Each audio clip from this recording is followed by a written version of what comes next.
tahun 98 ketika saya pindah masuk ada satu kasus. Nah, jadi ada satu keluarga punya itu anak, dan bapak mama kadang-kadang anak-anak sudah tidur baru mereka nonton. Lalu anak-anak ini penasaran. Mereka punya anak kebetulan hanya dua, satu laki-laki SMP kelas 1, anak perempuan SD kelas 5. Mereka berpikir apa yang bapak mama nonton itu atau lakukan itu baik menurut mereka. Mereka coba, dan mereka ketika mereka coba, mereka terus setelah mereka adik kakak kandung dalam satu rumah. Karena biar bagaimanapun hal-hal seperti itu bisa kita bendung. Karena itu hal-hal seperti itu dianggap tabu, tidak boleh. Cuma sekarang sudah dunia semakin terbuka, tentu ada orang tua yang punya pemahaman. Tentu dia sudah dengan cara dia sudah memberikan pendidikan seksual kepada anak, tapi pada umumnya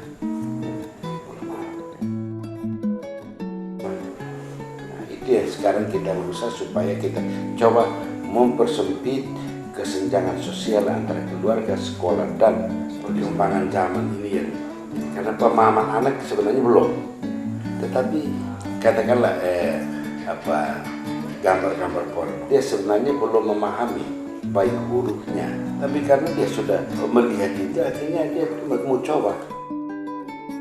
Kita selalu ada pendampingan, misalnya ada kunjungan ke KUB, ke lingkungan, atau di gereja Katolik kan ada setiap tahun itu ada aksi puasa pembangunan, ada bulan kitab suci nasional, ada Acintus itu, ada pangkat di Kisumat, kita dalami di sekolah-sekolah. Dari pemerintah juga biasanya kita kerjasama untuk ngomong tentang HIV, AIDS, narkoba, apa semua itu.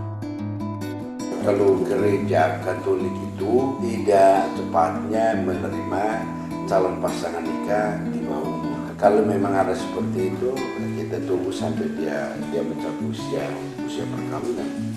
Kalau memang tidak bisa, ya kita buat permohonan pada uskup untuk uskup mengeluarkan dispensasi. Biasanya sudah hamil dan sudah punya anak, ya terpaksa kita. Sekarang untuk penjodohan seperti dulu mungkin tidak lagi, tetapi terpaksa menikah itu karena ada anak yang masih sekolah sudah hamil, ya terpaksa orang tua menikahkan mereka juga ya terpaksa menikah. Secara internasional itu perempuan 16, minimal 16, laki-laki minimal 19. Tapi uskup-uskup Indonesia yang tergabung dalam KWI, Konferensi Wali Gereja Indonesia, punya kesepakatan untuk orang usia perkawinan orang Indonesia itu perempuan minimal 19, lalu laki-laki minimal 21. Memang kalau masih terlalu muda itu, mereka hanya saling mengenal sebagai laki-laki dan perempuan. Habis berkat, baru dia terkejut ternyata dia tidak kerja untuk bisa menghidupi keluarga kita, dia anak-anak. Kalau dia kerja dekat-dekat, katakanlah dia dari sini pergi kerja di Ewan, di Kibukan, di Atambua masih lumayan karena setiap hari Sabtu dia pulang. Tapi kalau misalnya di Jawa, di Kalimantan, apalagi di Malaysia, setiap 5 tahun baru ketemu satu kali. Siapa bisa pantai? Satu malam saja tidak bisa, apalagi 5 tahun. Para hakim-hakim itu saya selalu ngomong, saya bilang kami ini yang urus orang berkat. Dan ada tahap-tahapnya. Untuk gereja Katolik itu ada kursus persiapan perkawinan, ada penyelidikan kanonik, panggilan nama di gereja 3 kali. Kalau sudah 3 kali dipanggil di gereja dan ternyata tidak ada soal, tidak ada halangan, kami berkat. Ada tahap-tahapnya, ada dokumennya. Jadi tim pemberi kursus itu ada pastor, ada dari, kalau di sini biasanya kita minta dokter untuk menjelaskan. Ya ada pasangan suami istri yang bisa ngomong tentang itu, ekonomi rumah tangga, tentang pendidikan anak. Lalu di sini juga ada pengajaran tentang HIV, sunat tradisional dan istilah sifat itu yang mesti berhubungan dengan perempuan, karena katanya menurut mereka itu dengan sifon itu luka itu akan cepat sembuh. Padahal sebenarnya dari segi kesehatan dia tidak dibenarkan. Bersama Pak Primus Lake, dosen Undana yang tahu tentang itu, saya sudah beberapa kali dan dia ke beberapa kecamatan kami sudah ngomong itu, tentang HIV/AIDS, cara penularan HIV/AIDS, lalu akibat dari sifon, sunat tradisional, itu sudah ngomong. Hanya itu mesti terus. Kalau kita membiarkan itu artinya atau kita setuju sama dengan kita membiarkan untuk itu melawan perintah Tuhan. Perintah Tuhan karena jangan berbuat cabul. Ini tidak boleh melakukan hubungan seksual di luar perkawinan Kristen Katolik. Mereka sebenarnya setuju dengan apa yang kita jelaskan pada mereka. Tapi dalam praktik itu masih sembunyi-sembunyi mereka masih buat. Karena mereka lihat itu tabu. Katanya kalau sunat dan tidak sifon itu nanti lukanya tidak sembuh. Kalau itu sembuh juga ada kekhawatiran jangan sampai impoten. Menurut saya bukan karena soal bisnis. Sejak adanya undang-undang KDRT, banyak masalah keluarga, sebenarnya hal-hal sepele dibawa ke RT, ke polisi, ke kejaksaan dan dilimpahkan ke pengadilan untuk sidang di sana. Barangkali kalau bilis itu mungkin sedikit, tetapi yang sering terjadi itu karena minum mabuk ini. Dia sudah minum mabuk, tidak sadarkan diri, dia bisa melakukan itu pemalakan di jalan-jalan, bagi orang di jalan-jalan. Banyak kekerasan seksual, kekerasan dalam rumah tangga, pengaruh minuman keras juga.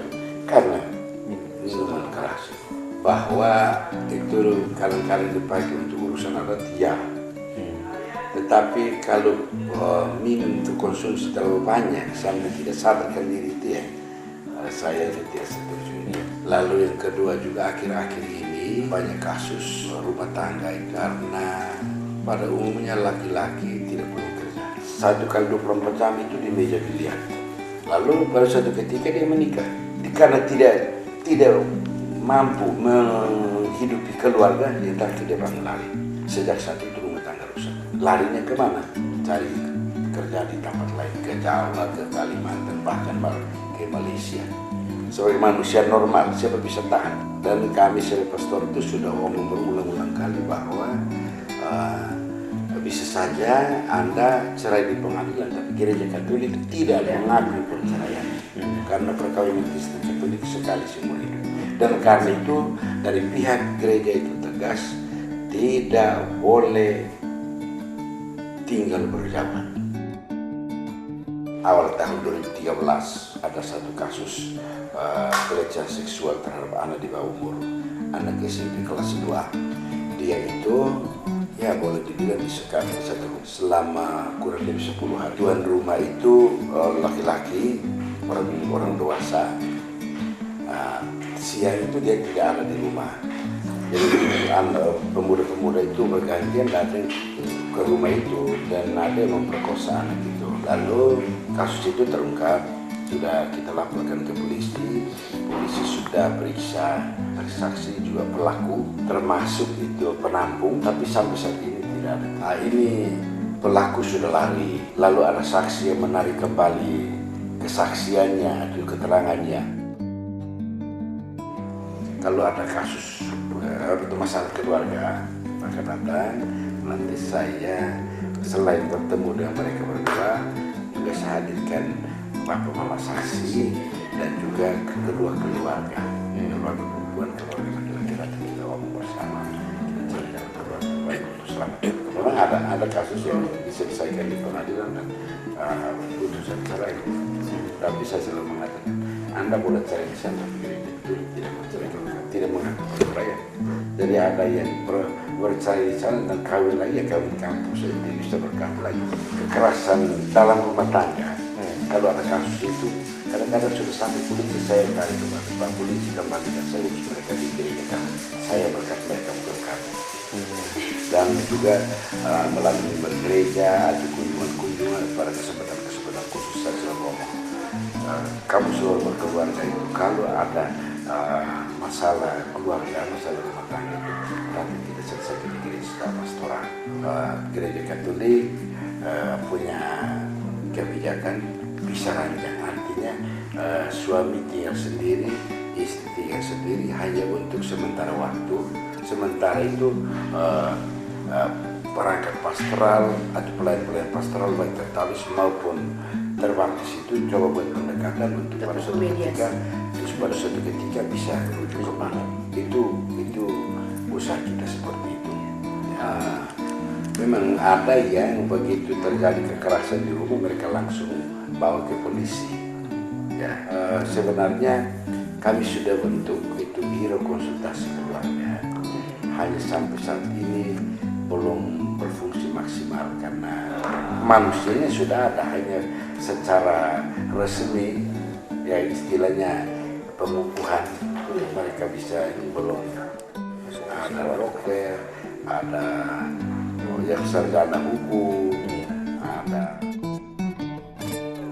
Memang kita nanti terlambat maju karena dalam satu keluarga yang katakanlah anggota keluarganya 10 orang, tapi tenaga kerja hanya satu.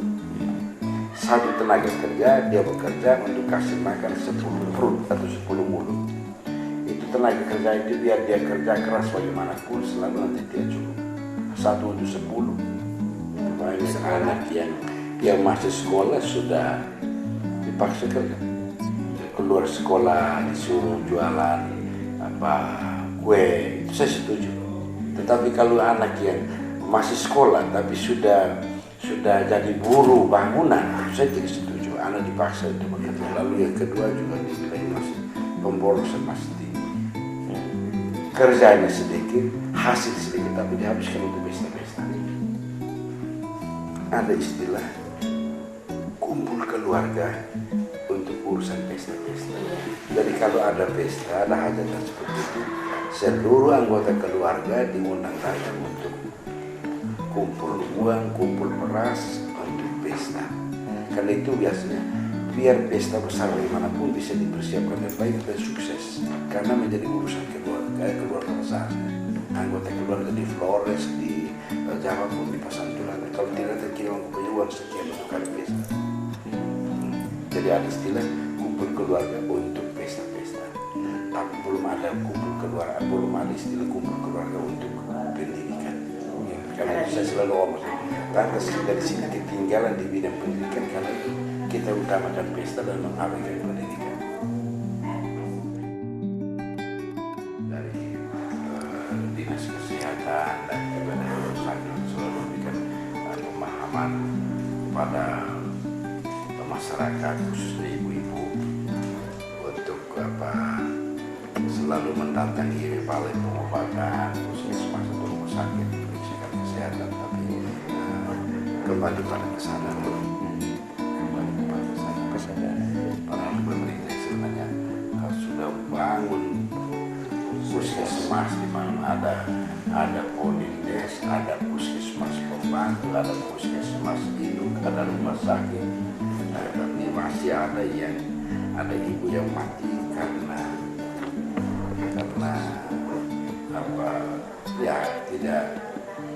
tidak periksakan kesehatan selama hamil. Untuk lebih datang ke rumah sakit saja ya ada yang kita mesti paksa setengah mati baru datang ke rumah sakit. Jadi cari dukun dulu, kalau sudah tidak bisa baru dibawa ke sini. Jadi kesadaran masih kurang. Tapi juga saya lihat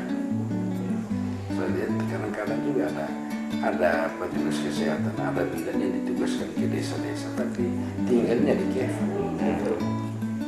Nah, namanya bidan desa, tapi tinggalnya di Kiev. Ada orang mau melahirkan katakanlah di Naikake sana, petugasnya di Kiev. Kapan dia dari sana datang, atau kapan bidan dari sini ke sana untuk membantu persalinan. Fasilitas ada, tapi tenaga pelayan tidak ada kurang. Ya. Kalau toh ada, tidak. Tempat tinggalnya jauh dari Iya. itu tempat pelayan. Kalau saya buat persoalan yang udah sekarang menyangkut sekolah saja. Dulu itu guru-guru tinggal di sekitar sekolah. Itu dulu. Sekarang ini guru tinggal di tempat lain, pagi-pagi baru pergi. Kalau dekat, macam dari sini ke Nasleo, dari sini ke Sasi ya sudah lah.